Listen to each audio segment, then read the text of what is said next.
rip my shirts while I eat at the buffet. Butter,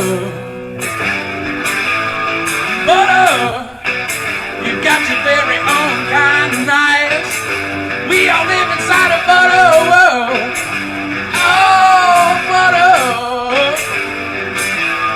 butter, gonna eat it by the stick tonight. Gonna eat out this world. Oh, butter, I'm about to take a bite, 'cause I want that salty cream, what I dream about all night.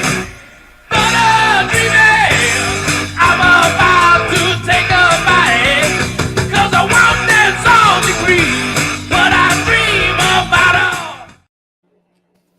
Welcome, everyone. All right, man. What's going on? We're live. Happy Monday Night Live. Happy Monday Night Live, everyone. This is Butterfueled. We have Mr. and and her son over Yeah. here, Feeling pretty today. looking really pretty. And you have yours truly over here, Jay, also co-hosting from home base, the Cape Cod, Massachusetts. So yeah, really looking forward to tonight's episode. Yeah. We have a great topic on hand. Cows and climate. What's going on with that? Why you should stop eating beef, and why beef is the destroyer of worlds, and why you're a bad person for eating meat. Just kidding, Absolutely. of course. But before we start, make sure you go ahead and like and subscribe to our YouTube channel. Hit the notification bell so you don't miss anything. We hold podcasts with guests. We also do study clubs where we dive into the literature, kind of like walk you through papers. We do that for ourselves, but also for anyone who might be interested in geeking out on the science. Just because your doctor or the experts don't hold our opinions doesn't mean that there isn't science out there that actually aligns with our with the truth, right, and not their beliefs. Make sure you follow us on Instagram. Go like and share our content over there. Go comment. The more eyes we can get on the content, the better. The more awareness we can raise. As you know, the algo lords are not very happy with this type of content, so any help goes a long way. We're also on TikTok and Twitter. And buy our merch, Butterfield merch. We have the Make Butter Great Again hats, Built Back Butter T-shirts, Butter Battery T-shirts, hats, and other fun merch. Ship worldwide. So go ahead and support the show. Check out our affiliates also. And if you need any help on your weight loss journey, finding out animal-based diet for yourself, hit us up. We also do 2-on-1 consultations, and follow our page, Butterfield Fitness, on Instagram for more. All right. Absolutely. With that said, let's hop right into it. The beef and climate and squats, split squats, leg prill. All right. So yeah, just quick recap. We're doing 50 squats at least per day, or recommended. It could be Bulgarian, regular split squats, or ATG split squats. This is happening in our private members group at Discord. You can add in your points by typing /add points plus the number of points and then the username. And we do weekly check-ins on Wednesdays via Zoom. Yes. Here is the update for today. The leaderboard, obviously yours truly, me, JB. It's leading by 496. Sassy is just right below on second place. And we have Mr. Anderson and her son with 300 split squats. Courtney with 144. I know you can do this, Courtney. King Zahi, he's participating. Shannon as well. And Astro Treble with 20. I think he said his knees weren't feeling so hot. That's why he's not been able to do many. That's a shame. Yes. And last week, we had 2 great interviews. We talked with Rory's Kitchen Rules, talking about healing with carnivore, doing an animal-based diet, and the GAPS diet. Pretty cool stuff. He's pretty good at explaining the GAPS diet. Also, we talked with Carnivore Kimberly, also talking about carnivore diet, pregnancy, and raising goats. Carnivore Kimberly is also someone who's been doing the carnivore diet for, I think she said 4 years or something. So she's been a long-term carnivore, and she's gotten pregnant. She obviously covers a lot more details uh, of doing the pregnancy on a carnivore diet. Yeah, yeah. Anyone interested in learning about gut healing, definitely check out the episode with Rory. I learned a lot about the carnivore GAPS diet, Yes. stuff I hadn't heard about before, and stuff that's left me thinking about. Is the conventional perspective on carnivore diet missing something? Possibly, uh, possibly. And then carnivore diet with Kimberly. So I think she's been a carnivore for 5 years, and she's actually featured. Her healing story is featured on the Rivero page on the Meat RX, formerly Meat RX. So she's definitely one of the carnivore OGs. Yeah, definitely OG. Kind of like yourself, Jay. Yeah, But yeah. Yes, absolutely. Although we're not as public as those other bigger figures, carnivore figures. of course. All right. So yeah, because I've been doing it for 5 years. Exactly. I started 5 years ago in April Hmm. 2018. We're already in 2023. All right. Topic of the night: beef and climate.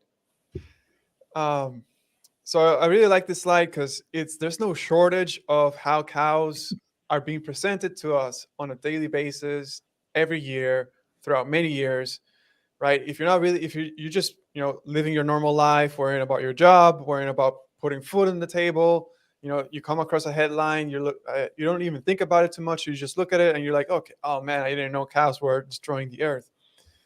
But yeah, this is the message that people carry in their heads. Are hamburgers hurting the planet? You may have heard that cow flatulence is contributing to climate change. Here's the good news: cow farts aren't bad for the environment. But the bad news is their burps are a real problem, right? Um, Judge rules New Mexico feral cattle to be shut down from helicopters. Um, that's a little bit not involving the climate, but I just thought that was just about the most ridiculous thing some thought that could ever happen. Yeah, I Yeah, should just send them to the meat processors, of course. I know, They right? make food. Yeah, just make food out of them. That's it. Not don't take them out from a helicopter. Come on. And it's funny, feral cattle, and it's a picture of a cattle on a street. That's like a dangerous cow. It's feral because it's on the street. Cow burps are a major contributor to climate change. Can scientists change that? I love that, right? Scientists will fix nature. Scientists are here to save the day, man. Can they come up with a solution to this problem? Oh my God. Thank you, PBS. Thank you for telling us that heroes are here to save us. Yeah, I can't wait for the movie to come out. Some Yes. scientist from MIT. He's like, I have figured out how to save the planet from the cows. Come Yeah. on, Well, man. with a petri dish and pipetting stuff and in a Yeah, flask, whatever. like $20 billion like lost from the investors later. Like, oh, it didn't work. Oh, it didn't work, but thank you for the house. Thank you for the car. Thank you for all these riches that you've given me for Yeah, trying it out. So yeah, this is just to kind of highlight a little bit about current perception, current media. Uh, so yeah, it's bad. Cows, a product of nature, is destroying nature. Wow, I didn't know nature would be so self-destructive. yeah. Well, kind of like the same thing to tell you that cholesterol is going to clog your arteries when our own body makes it and needs it, and it's essential for hormonal health and cell membranes, and even like red blood cells are the cells that carry the most cholesterol around the body. Um, Brain health. na- yeah, nature is just dumb and wants you to die. Well, I mean, nature is cruel, that's for sure. But and should you be left alone in nature, you will probably die. But you know, nature is the master architect, right? Nature doesn't make accidents. Everything has a purpose. Exactly. Exactly. Everything has a purpose. As if it were designed. So what do cows have to do with climate? So you may have heard about this YouTube channel, Kurzagast, or however you pronounce it, Kurzgast. It looks like they have like an annual publishing schedule about to talk about meat, right? Milk is white, or white poison, or a healthy drink 3 years ago. Meat is really that bad 1 year ago. Meat is the best worst thing in the world 4 years ago. Is meat bad for you 3 years ago, right? So every year they're coming. I'm sure they're planning whatever new stuff this year, but they're producing videos out there telling meat is bad for you. For example, Vox as well. Also, writing articles. This is just one social media, one media platform talking about how meat and dairy can hurt the climate. And if you end the meat and dairy production, it would pause greenhouse gas emissions for 30 years. Wow. You can just make up stuff these days, right? Yeah, just go with the flow. And of course, our favorite investor and tech guy, Mr. Billy Gates. No shortage of propaganda from his end. Bill Gates backs startup tackling cow burps and farts, and Bill Gates gives $4.8 million to develop gas masks for cows to fight climate change. So not only was it enough to mask you up and make you stay at home, now cows also have to mask up to save the world for your health and safety. And of course, no shortage of headlines from Bloomberg. Beef industry falsely claims low cow carbon footprint and emissions of methane from cow. Beef is the most harmful food for the climate. What is the validity to that, and by what metric, right? They even say at least 5 times the warming of pork and chicken. And are they just looking at emissions as an individual metric? Maybe they are. And if you lack any common sense and any context, and you're not familiar with the word why, maybe you should ask yourself why does it emit most methane compared to pork or chicken? Why is that the case? What is the context? What does it matter? As you'll find, the context matters a lot. Yes, sir. Just a few bullet points here. Cows polluting our air with methane. They're eating our food. They're drinking our water. They're taking all the land. Right? These are like the talking points that you hear. Yeah, that's the summary of them, and I think we'll dismantle every single one of them systematically, of course, with logic and appropriate sources. So the first question is: are cows eating our food?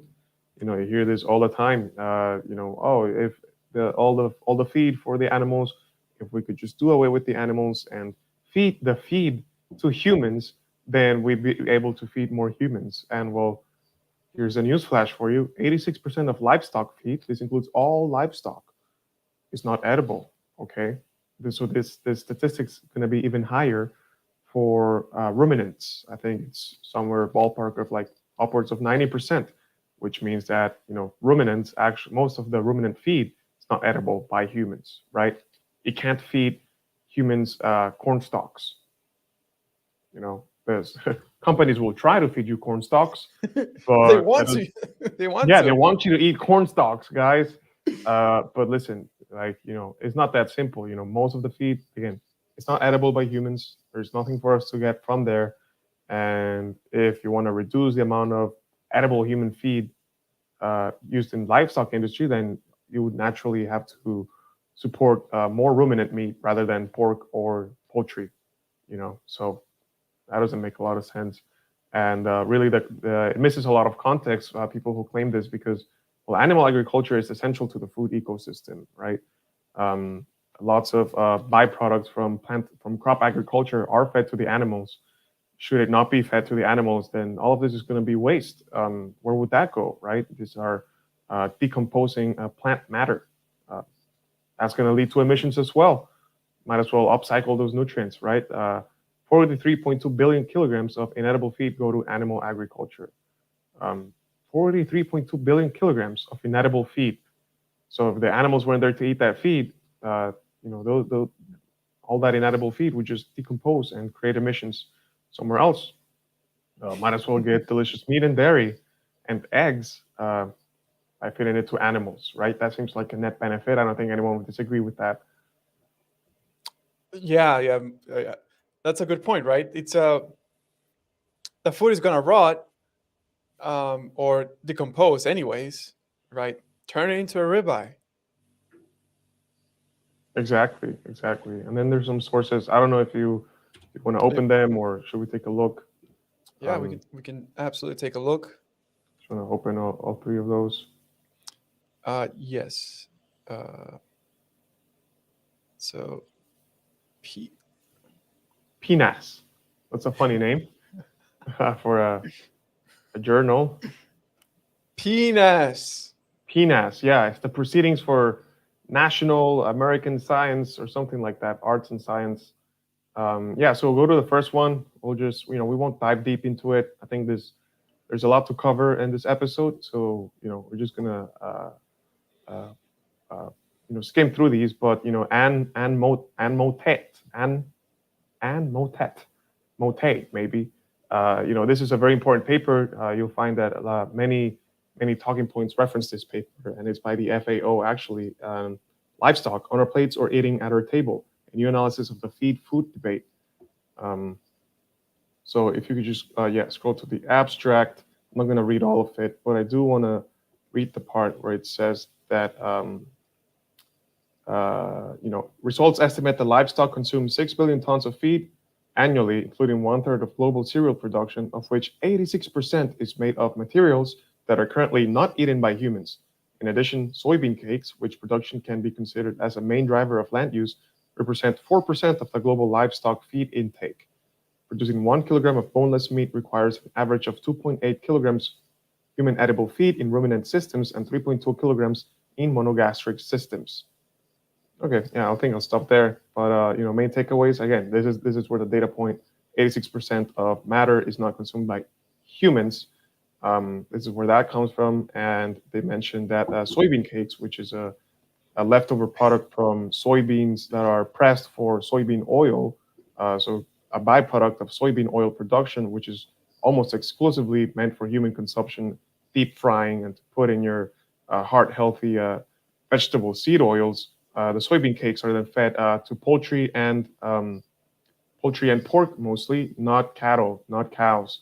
So, if you want to claim that the deforestation in the Amazon is destructive because they're raising feed for cattle, well, that's not entirely true, because most of the deforestation is for great animal grazing, for cattle grazing, but then you'll find out that the animals prepare that land so that soybean crops can be grown. And that soybean is meant for vegetable seed oil consumption, production. Let's go to the second one. So this is the PNAS, the Proceedings of National Agricultural Sciences, or something like that. There's just another interesting data point here. If you can scroll down, again, I'm not going to read all of it. I think this would make great content for later. But if you keep scrolling down, stop there. So this is where they say, livestock recycle more than 43.2 times 10 to the 9th power of kilograms of human inedible food and fiber processing byproducts, converting them into human edible food, pet food, and industrial products. And they also make, 4 billion nitrogen-based fertilizer, right? So 43.2 billion kilograms of human inedible food are turned to food, and they also produce 4 billion kilograms of nitrogen-based fertilizer. So when we say that animal agriculture is important to the food ecosystem, this is what it means, right? They're upcycling crop byproducts to food, and they're also providing, I think it's over half of all fertilizer in the world that goes to fertilize your crops, right? So it's not one or the other; it's both. They need to work together. Okay, so yeah, so you can't just claim that we have to do away with all cattle without taking that into consideration. Yeah. And this other second sentence is pretty interesting too. Even though plant-only agriculture produced 23% more food, it met fewer of population requirements for essential nutrients. So there you go. what does that mean? You're eating more junk. It's a nice way Exactly. to say. It's a nice way to say, yeah, you're eating more junk. Yep. Yep. So, are they really taking our food? Like, come on, think more critically. And then there's this article, which is like, it's a nice, like, I mean, it's a nice summary of what the FAO study says. FAO sets the record straight. 86% of livestock feed is inedible by humans. Now, if you could just scroll down, there's these big text blocks. I just want to read from, so what most livestock in the world eat is mostly grass and other forages and crop wastes and byproducts. What most livestock in the world mostly don't eat is grain fit for human consumption. Okay, so again, context. When people say like we could just feed the feed to humans, go to the next one. Like scroll further down. Oh, Yes. I see. I see. A new study by FAO published in the Global Food Security found that livestock rely primarily on forages, crop residues, and byproducts that are not edible to humans. Yeah, we go to the next one. There's one that's very salient. Again, we see the 86 figure again. If not, so if the feed is not consumed by livestock, crop residues and byproducts will quickly become an environmental burden as the human population grows and consumes more and more processed food. Animals also consume food that could potentially be eaten by people. Grains account for 13% of the global livestock dry matter intake. Some previous studies often put the consumption of grain needed to raise 1 kilogram of beef between 6 kilograms and 20 kilograms. And contrary to these high estimates, this study found that an average of only 3 kilograms of cereals are needed to produce 1 kilogram of meat at global level. Okay. It also shows important differences between production systems and species. For example, because they rely on grazing and forages, cattle need only 0.6 kilograms of protein from edible feed to produce 1 kilogram of protein in milk and meat. Okay, so that's really striking, right? Now we're seeing that with the grazing and pasture feeding, you need less kilograms of protein to make more kilograms of protein from milk and meat, right? So pretty interesting stuff. I think we can stop there. We go back to the slides and move on to the next point. Sweet. Yeah, so our cows taking over our land. As you know, this is a map of the world according to the United Nations, and it's finite, as they want to make you believe. Even though, like I would say, one of these days, well, not too long ago, I read an interesting statistic that said that if you wanted, you could fit the whole world population in the state of Texas. Very interesting. About that, you could fit the whole world population, all 7.8 billion people, allegedly, into the state of Texas, and then there would be so much land. But anyways, so our cows taking over the land. So FAO statistics, roughly 38% of all land is agricultural land. What does that mean? It means that out of all the land, 38% of it can be used for agriculture. Okay, so you hit the next point. And 1/3 of that 38% is going to be arable. That's farmland, land that is suitable for growing crops. And the rest of that, the next point, 2/3 of that is marginal land. So that's going to be land that is not suitable for farming, for growing crops. Okay. Now we have some data points from the FAO again, and our world in data, just to show you, we're not making this up. This is, backed up by your favorite experts. So this is the FAO. Yeah, and if you just want to scroll down, we'll show you where it says, yeah, just keep going down. Global trends. Yeah. So, globally, agricultural land area is approximately 5 billion hectares, or 38% of the global land surface. But 1/3 of this is used as cropland, while the remaining 2/3 consist of meadows and pasture for grazing livestock. Okay, that's really all I wanted to show. And then over here, if you can just do Control F, type the word meadow, because this is a long page. Yeah, yeah. Go on. Hit next. Next. Let's just go next. There we go. That's good. Scroll up. Scroll to the one before that. Yeah. So arable agriculture. There are two main uses of agricultural land: arable farming and pasture land. There you go. Most countries. So yeah, actually, so that's just to show there's two kinds of land, right? But if you go to the next one, it's really interesting. It's a really interesting data point.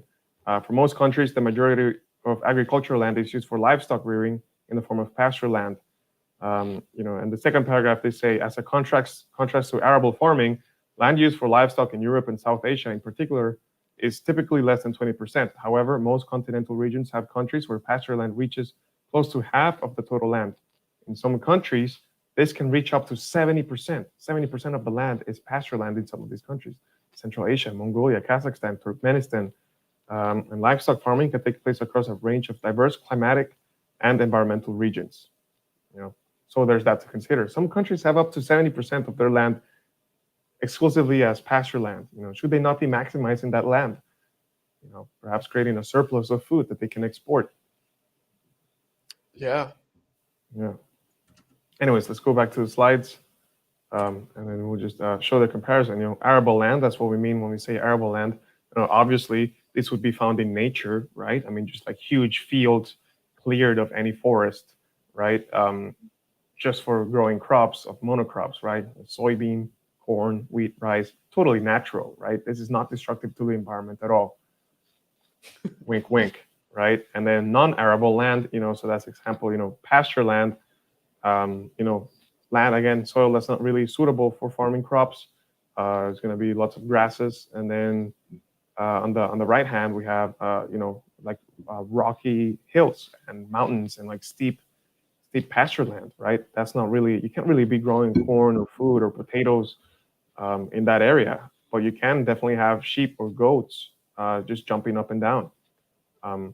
They'll eat all that pasture and they'll poop all around, and then they'll fertilize the soil and potentially sequester carbon and just improve the overall soil quality. So, there's just a visual for you to keep that in mind. 2/3 of all agricultural land looks like that, okay? Is really doing away with red meat going to save the planet?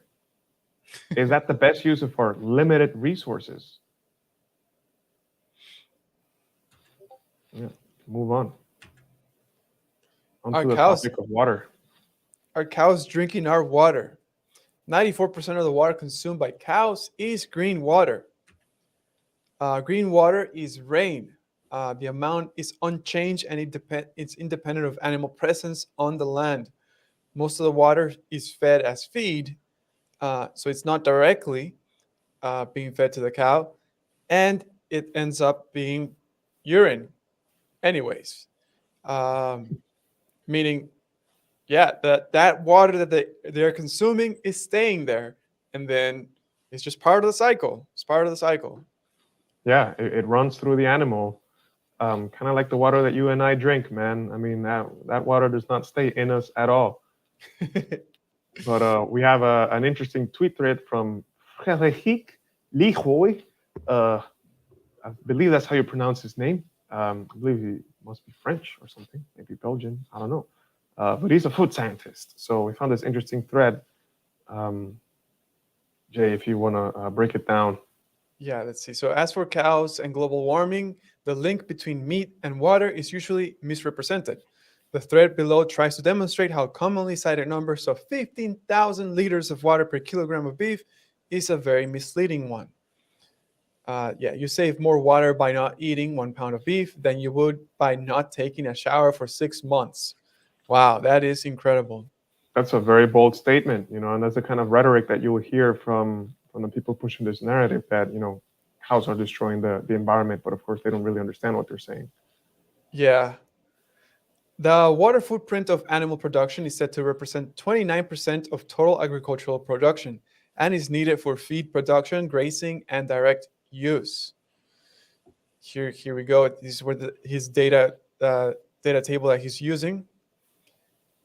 Beef is usually getting the blame, whereby it is said that 15,500 liters of water are needed to produce 1 kilogram, thus representing 1/3 of the total water footprint of animal production. There you go. Beef cattle, 33%. Right here.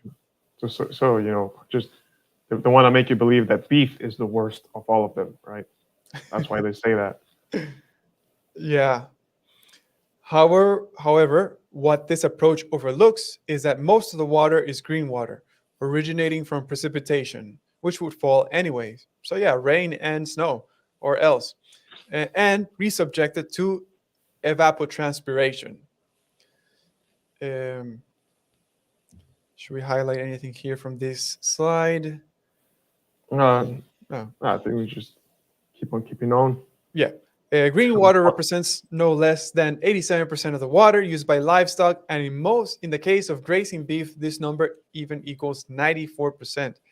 So a lot of the water that they're consuming is from nature itself. Yeah. Why is pervert trending? Just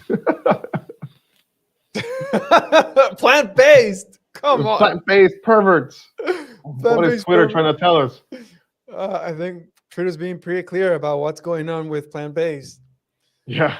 Um, each livestock management system obviously has its own characteristic input of green water, although the latter is most important category for all systems. So yeah, what are they looking at? Green, blue, gray. Yeah, grazing system, mixed production, industrial production, world total. Yeah. So basically comparing like, whether it's going to be like grass-fed, grass-finished versus like, a more intensive feed operation. But really the highlight should be that if it's grass-fed, and this is gonna, he mentions this is gonna depend a lot on the different systems. Remember the way it's done in one part of the world is not the same as it's done in the other part of the world, right? So there's always a lot of nuance and context that needs to be considered when speaking generally about the industry as a whole.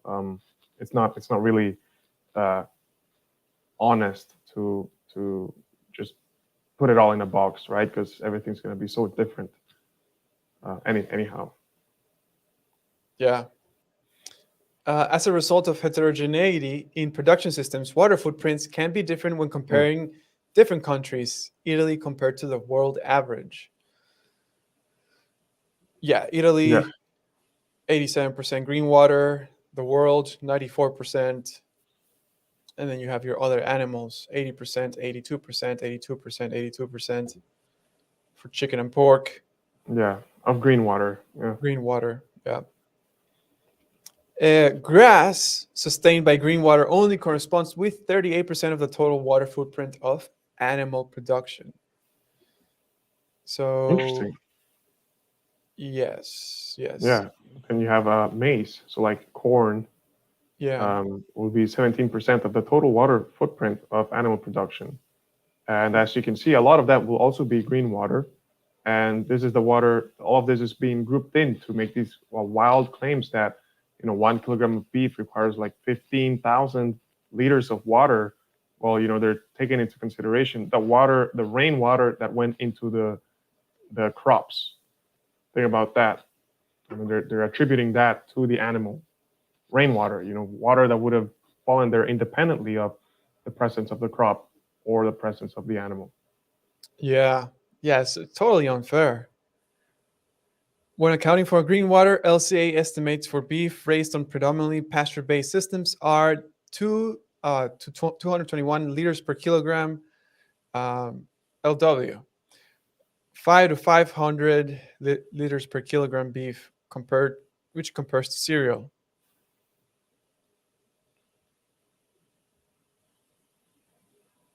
Yeah.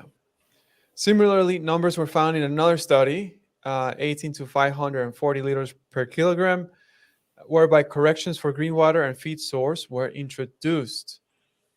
Likewise, lamb meat production does not necessarily impose a heavy burden on freshwater resource availability, being of the order of only 44 liters per kilogram for lamb cuts. Thank you, lambs. While variability exists and should not be neglected, it can be concluded that the actual requirements per kilogram of meat are far below what is usually reported. Yep. And that's it. And that's it. Just to offer some context, right? Dude, the Rothschilds are also trending. That's hilarious. Plant-based perverts, Rothschilds. Yeah, Twitter is either very based or very part of the machine. Yeah. What in the world? All right, let's Oh, not there get you go. distracted. Yeah. So are cow emissions a problem? So the EPA has livestock agriculture as 2% of total emissions. Over here is all emissions by industry. So you have your transportation, that's 27% of all emissions in the US, and 25% is all electricity generation. 24% is just industry, right? Which is kind of interesting. Just think of cities, um, everything around the city. Uh, Agriculture, commercial, residential. So are cow emissions a problem? So if 100%, if the USA went 100% vegan, that would result in a 2.6 emission reduction in greenhouse gases. Globally, uh, greenhouse gases from cows are 14.5% emission on average. But then again, there's so much variability across the world. This doesn't really matter to look at the world average because every country has its own different practice. Here's a video, one of many videos that everyone should watch. This is a short one, 22-minute video from Frank Milliner, where he talks about how, cows are not really a problem in terms of emissions. Yeah, yeah, it is a great breakdown on how the emissions are measured and why that's not a genuine comparison. In the U.S. alone. Oh, so if you go to the next one, in the U.S. alone, you'll see animal agriculture livestock agriculture is like 3.9%, and then off that, the beef cattle are going to be like 2%. So actually, agricultural crops actually emit more greenhouse gases than animal agriculture. But why don't you ever hear this, right? Why is this not a part of the conversation? Why is everything geared towards making you think that beef, especially beef, is like the worst out of all of them, when plant agriculture actually emits more greenhouse gases than the animal agricultural industry as a whole? And never mind transportation, power generation, and the industry, right? And just like like industry. Never mind all of those. Please don't turn your eyes to those. We wouldn't want you to stop using your iPhone or stop consuming, imported avocado wherever you are. Your avocado likely comes from California or Mexico, or Peru even. Or Peru. Yeah. So, how sustainable is that? And really, you should ask yourself, like the people that present these statistics and these narratives to yourself, what are their intentions and how genuine is that when they tell you that animal agriculture is on average 14.5% of the world emissions?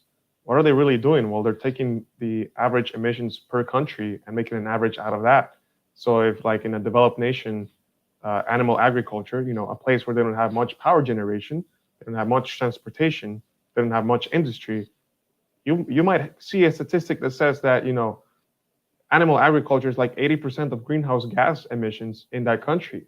Does that make sense? Because again, the net amount would be way lower, but they don't have transportation. They don't have that much energy production. They don't have that much industry. So animal agriculture is actually a bulk of their emissions. Now, is it genuine to put that and compare that, like, in the US versus like, I don't know, like some developing nation in the middle of like rural Africa, rural South America, rural Asia? Like, of course not. Of course not. It doesn't take, you don't have to be a rocket scientist to figure that out. Yeah, and that's a great point, right? Because percentages, you're basically talking about, being relative to what's out of the entire pie chart, what's happening over there. And like you said, if it's underdeveloped, it's rural, they're not going to have cars, they're not going to have all these buildings, they're not going to have all these power stations, whatever. All they have is agriculture, animals. So obviously that's going to be higher, and that's what's driving the average higher. So yeah, that's a great point, Mr. Anderson. Yeah. And then a word on the methane cycle, because you'll hear this all the time. Methane is more warming than carbon dioxide. Therefore, emissions from cows are actually like more damaging to the environment than, what might come out of your tailpipe in your car. Well, you have to consider, how the carbon cycle for a cow actually works, right? The carbon that they're releasing into the environment comes from the carbon that they're eating. And the carbon that they're eating comes from, the pasture, comes from the grains that they might be consuming, or did that carbon that gets captured in the feed come from? Well, it came from CO2 sequestration from the environment, right? Just photosynthesis. Okay, so really, all the carbon that the cows are releasing into the environment comes from carbon that was captured by plants from the environment. So, in other words, compare that to emissions from the fossil fuels.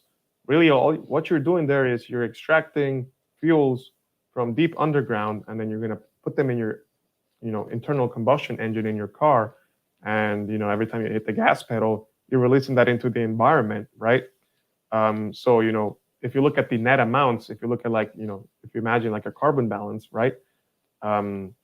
What's being taken out of the atmosphere is also being fed to the cow and being released to the atmosphere and being captured again by the plants, being fed to the cow, released to the atmosphere. So it's a perfect cycle. Meanwhile, what's released from the fossil fuels, it's just taken out from the soil, put in the engine, released into the environment, and then the balance is skewed, right, in that sense. And if you really think about it, then should the cow population remain stable, then there's really not going to be any net contribution to the amount of carbon being emitted from the cows, right? Think about that. So, if you think about it, think about that, right? If the cow populations were increasing, then, there would be a net contribution to the carbon in the environment from cows. But if the cow populations are stable through decades, then there's really no net contribution, right? It's all in the balance, right? They're releasing as much as they're taking in, and the food is growing, right? So hopefully that makes sense, and you'll find that if you actually look at the cow populations across decades, they've remained relatively stable. And even then, you can make the case that ruminant populations were way higher in the past, before cities, before industrialization, so if anything, historically, we used to have way more ruminants roaming around in nature and emitting way more methane than before. And to pretend that that is a bigger problem than what we're doing is disingenuous at best. Absolutely. Hopefully that makes sense. Absolutely. Yeah, I mean, and the trend is, farms are shutting down because they're being put out of business because meat is killing you. So people are scared of meat, so they're consuming less meat, right? And they're putting more burdens on the farmer. Farmer cannot sell you meat because they have to go through an FDA facility. So many hurdles they have to go through in order to put meat in your plate. So yeah, obviously, you could argue that's why there's less ruminants now than there were before. But we're going to change that. Moving on. Moving on. So, we talked about, are they eating our food? Are they using our land? Are they drinking our water? And are they the cause for emissions? Well, if some common sense and critical thinking would show you that, again, it's not like it's a non-issue, but, it's certainly not as bad as the narrative makes you believe so. And it raises the point, right? Well, this is distracting from another problem.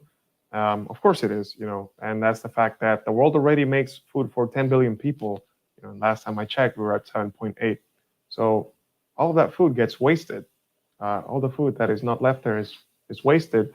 And still, you'll have people in developing countries who might be at risk of famine and hunger, right? So what is actually going on?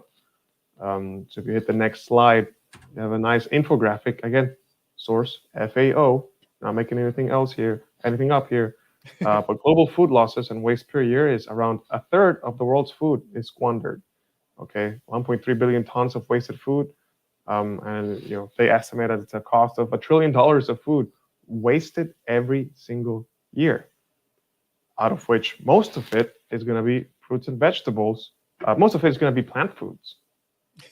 Really, just straight up across the board, most of it is going to be plant foods, fruits and vegetables, and cereals are going to be, according to this infographic, 75% of the food that is wasted. This is food that could be used for animal feed, or being fed to humans. But should it be wasted? It could be fed to animals in farms. Actually, that says I didn't do that right. Yeah, it says 45% of all fruit and vegetables is wasted, 30% of all cereals is wasted. Okay. Yeah. That makes sense. Even with, if people were not scared of meat, this would probably be zero. Food wasted. Yeah. Dude, one of my biggest pet peeves is people leaving food on their plate. And it's hard because I'm a carnivore too. When I go out to eat, I always say, just don't bring anything, just bring the meat. I always have to say this, and people always push back. Hey, you sure you don't want like a toast, or no, you sure you don't want like your garden salad with that? Pass. Save it. Don't throw it. Don't put it on my plate because I mean, if it's on my plate, I'm gonna have to eat it, right? Because I'm not gonna waste it. Um, Yeah. and That's such a good point. and then when people order meat and leave meat on the plate, that's when my heart breaks. And True. Yeah. I see it every day. Yeah, man. Sometimes, I wish it were like socially acceptable to reach over to a neighboring table and be like, "Yo, you're not gonna finish that steak. I'm taking that because it's steak, yo. You went to a Yeah. restaurant, you paid what, $60 for this ribeye. You're not gonna finish it, but you're gonna finish the bread that came with it. You're gonna Yeah. finish the rice that came with it. Oh, because Seriously, the red meat is clogging their arteries. you're gonna get a dessert and not even finish it. Oh man, yeah. After you left some of the ribeye. Yeah, no, shameful. But really, it opens up the conversation to, instead of doing clown shows like Meatless Mondays, maybe we could do we could make it start pressuring people to stop wasting so much food. And then it brings up the conversation, and I would love to dig into it. But this, all of these topics, I think they could deserve an episode in and of themselves. Talking about emissions, talking about water, talking about land, talking about food waste, talking about regenerative agriculture. I think all of these could use their own episode. But of course, tonight we were just talking about cows and climate. But it opens the conversation to what is actually a good solution, and of course, enter regenerative agriculture, enter the realization that animals are a crucial part of the ecosystem. They can remediate land like no other plant can, and they're more versatile. Like, you can use them for cropland, you can use them for the marginal land, which again is 2/3 of agricultural land, guys. So why should we not be consuming more meat? Why should we not be encouraging the raising of more ruminant livestock and maximizing the use of all the marginal land, and in exchange from getting very nutrient dense meat and dairy for stronger kids, healthy fats, complete protein, delicious food. And really, I mean, 2/3 out of all agricultural land can be used for raising livestock, for raising ruminants. So talking about empowering economies, empowering rural communities, really the poorest of the people could afford having animals and managing them, making dairy, making cheese, yogurt, milk products, dairy products that can be commercialized, support and sustain their local communities. And man, they're delicious. Look at us. We buy cheese from Europe. We buy buy cheese from I don't know, all around the world, man. I'm in El Salvador. I eat cheese from here. You're over there. You eat cheese from New England. Yeah. It's delicious. It's a whole culture, and this narrative really just is trying to take away from all of that. So, regenerative agriculture is definitely a solution that can make the whole process even carbon negative. Yes. Yeah, definitely regenerative agriculture. I like it because honestly, you're basically branding a natural process that already happens in nature, which is a cow just grazing on grass. And basically, that's regenerative agriculture. Um, basically, going back to your natural ecosystem, trying to understand how nature works and implementing that on purpose. Which is interesting, right? Which is, I think, potentially what our role as humans truly should be. Um, Looking, studying nature, and then saying, how can I take this and bring it more around Earth? Produce food, produce more food, produce greener land.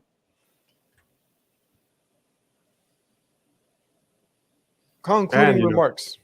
yep, concluding remarks. Ruminants consume mostly inedible feed to humans. That's the 86% that you saw. Most agricultural land is marginal land. Most water on average used to make beef is rainwater. Cattle emissions in US alone are 2%.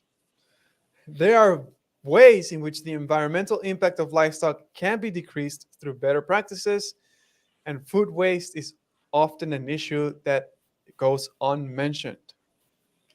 Um, there you have it, man. There you have it. There you have it. That concludes the episode, man. Cows and climate. Are they really destroying the world? Well, I think they are the solution to save the world, and that's kind of like what we're all about here. Dismantling the perverse food agenda, and this is a part of that. They need to make saturated fats bad. They need to make animal fats bad so that they can demonize cholesterol, so they can sell you statins. They need to tell you that beef is destroying the environment, so they can sell you lab cultured meat, fake meat, so they can sell you, refined soy protein powder for the price of a ribeye. That is what this is all about. You don't have to put on a tinfoil hat on, guys, even though there's some interesting ideas out there.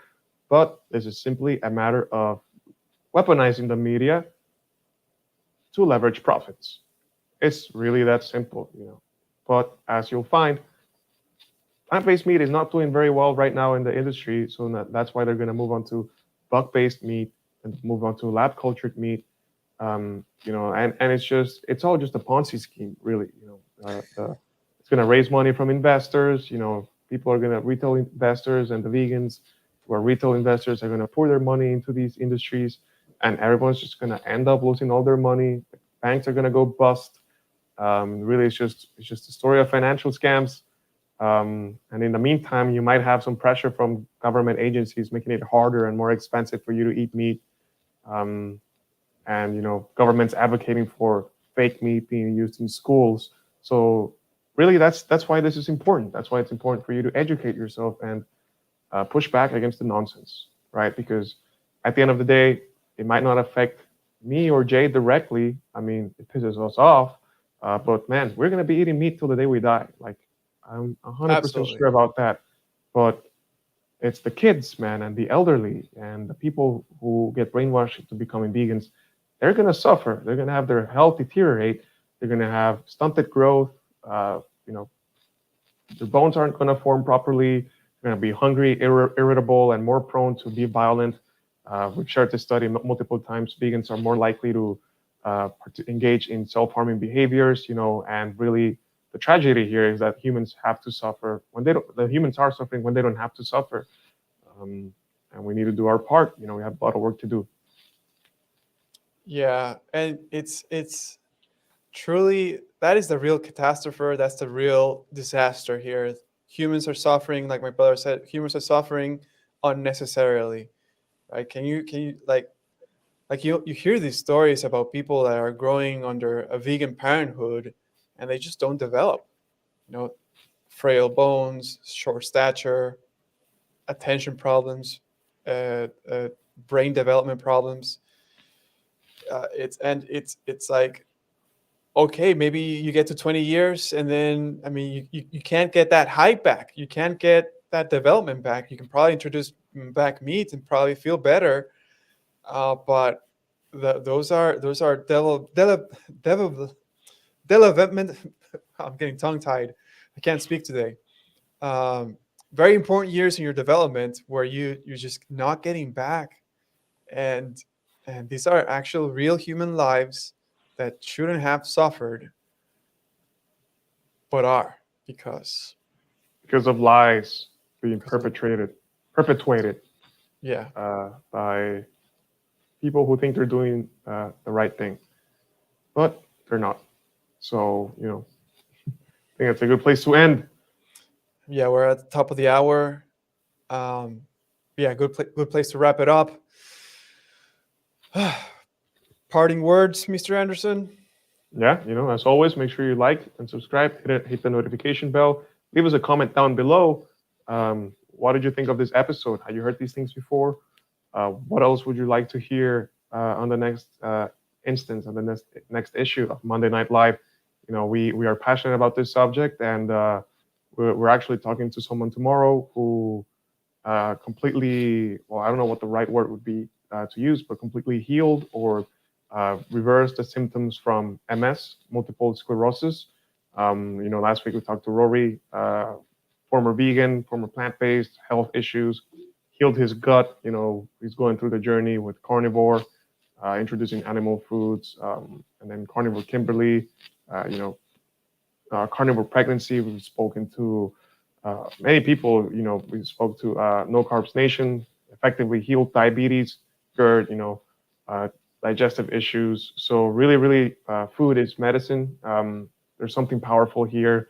While we may not have all the answers, I think we'd have to be very foolish to to dismiss what is actually going on here. And with that being said, make sure you follow us on Instagram. Go like and share our content for the algorithm. Get more eyes on the content so we can educate more people. We're on Twitter, TikTok.